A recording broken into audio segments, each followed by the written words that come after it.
From 1980 to 2000, both the legislature and the governors went on a spree of sentencing inflation that resulted in a prison population greater than 400%.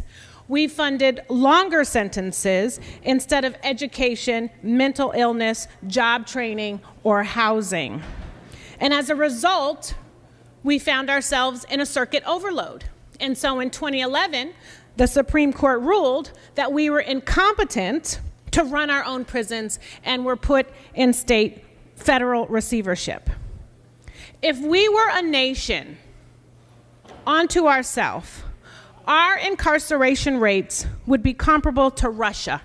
That is 2 times the rate in Mexico, Venezuela, or Iraq, and 3 times the rate of China, Egypt, or Canada, and 5 times the rate of any Northern European country.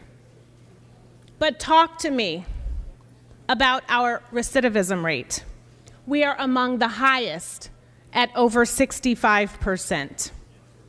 Now, I could talk about the racial undercurrent or overcurrent of our incarceration sentence system, but I'm not going to. Instead, I'm going to talk about money. I'm going to talk about tax money. I'm going to talk about our money. You should actually see this bill as a tax cut, not for the rich, not for certain companies or corporations, but for everyone. Money controls this debate, money and fear, which I will talk about a little later.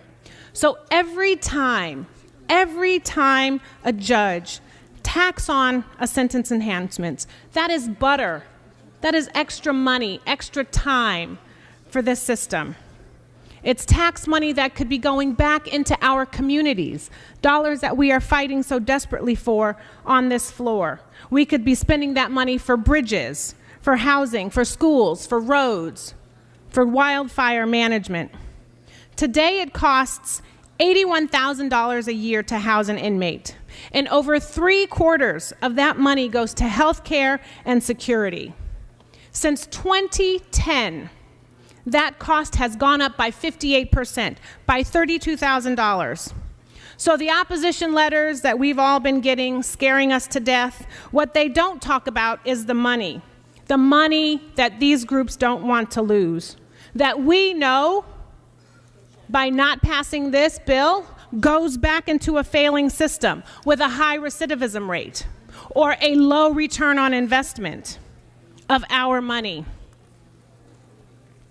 Constituents, you're scared that constituents will say, well, why did you vote for this bill? Why did you vote yes on this bill? Why don't you tell them I'm voting for this bill because I want to give you your money back, your tax dollars that are going into a rigged system, not designed to help folks not recidivate.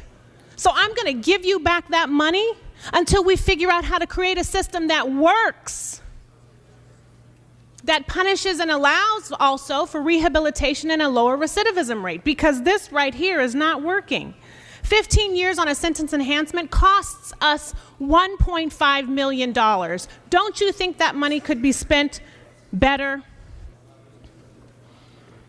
And SB 136, I'm sorry to have to contradict some of the things that have been said.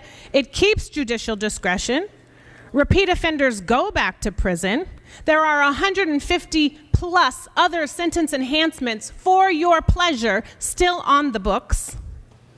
And domestic violence abusers, child abusers will continue to receive longer sentences.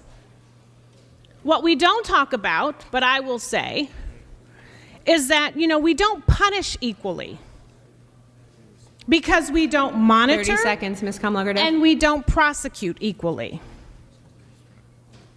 And until we fix that, we need to do right by repealing these sentence enhancements. If you do not vote on this bill, then you are not working to fix a system that is broken and that is rigged, and that is costing you and your constituents money that they deserve to see spent better. I ask for your aye vote on SB 136.